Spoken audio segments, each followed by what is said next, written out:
Ini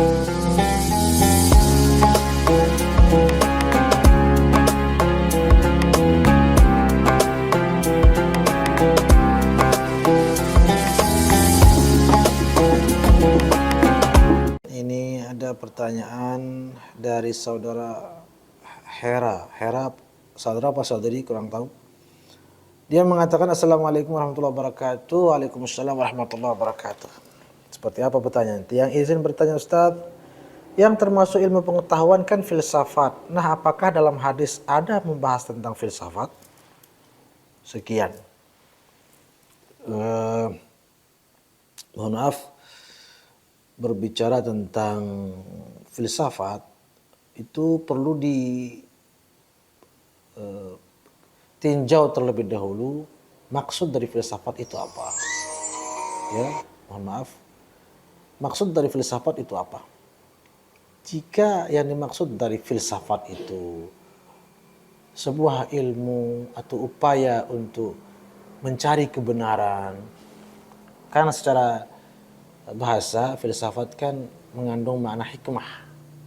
Kira-kira seperti, saya tidak terlalu mengkaji si filsafat, walaupun saya waktu S2 memang jurusan saya akidah filsafat ya. Dan tesis saya tentang tasawuf. Ya multi makna ya filsafat. Jika dipahami filsafat ini adalah ilmu untuk mengetahui, menelusuri hikmah di balik segala sesuatu, ya itu sudah dijelaskan sedetil-detilnya di dalam Al-Quran dan As-Sunnah. Jika dimaksudkan filsafat di sini adalah ilmu tentang mengasah akal, misalnya, bagaimana mengolah pikir dengan baik, maka dalam Al-Quran banyak sekali afala taqilun, ulil albab, tidakkah mereka berakal, orang-orang yang berakal, banyak sekali tidakkah mereka berpikir. Itu semua motivasi untuk mengolah pikir, untuk mencari kebenaran, untuk menelusuri hakikat-hakikat di balik apapun kejadian-kejadian yang ada hikmah-hikmah daripada ini, daripada itu. Itu semua muatan-muatan filsafatnya jika dipahami filsafat itu demikian. Namun jika ada maksud lain daripada filsafat, karena seperti saya katakan tadi multitafsir filsafat itu, kalau Allahu alam ya, kalau filsafat di sini misalnya ya, yang dimaksud dari filsafat di sini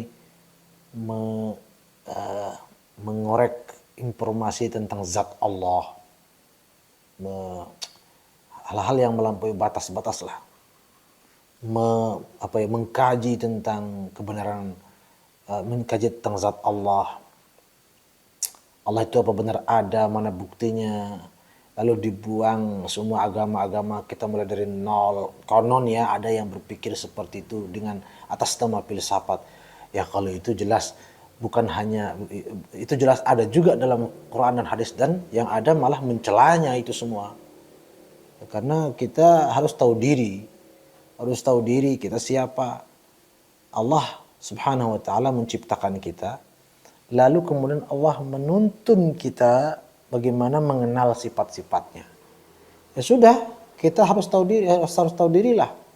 Bukannya kita sudah sadar diri diciptakan oleh Allah, lalu ketika Allah memberikan petunjuk dan tuntunan, kita tolak tuntunannya, kita mau dengan cara kita, itu stres orang seperti itu ya. Allahu a'lam bagaimana cara berpikir. Ya kalau seperti itu yang dimaksud dalam filsafat, ya tidak ada itu dibenarkan di dalam Quran maupun As-Sunnah. Izinkan saya membaca satu hadis di sini. Di sini dikatakan la takunu imma'ah. Nabi mengatakan jangan menjadi imma'ah. Apa maksudnya imma'ah? Nabi mengatakan in ahsanan nas ahsanna wa in zalamu zalamna.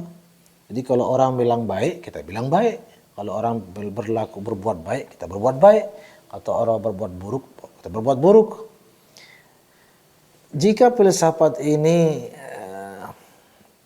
adalah kita mengikuti cara berpikir seseorang atau cara berpikir banyak orang tanpa memperdulikan sama sekali apa kata wahyu, maka itu ima'ah dan itu dilarang oleh Nabi. Ngikut aja apa kata orang. Allah Subhanahu wa taala menciptakan akal manusia dan Allah Subhanahu wa taala juga menyiapkan tuntunan-tuntunannya yang disampaikan melalui para rasul dan kemudian dilanjutkan oleh para ulama. Mari kita ikuti, dan itu kita sudah berfalsafah di situ, di mana falsafah yang makna mendasarnya adalah mencari hikmah atau menelusuri hakikat dan kebenaran di balik segala sesuatu, yang mana segala sesuatu ini tentunya kebenarannya yang mutlak ada di sisi Allah Subhanahu wa taala.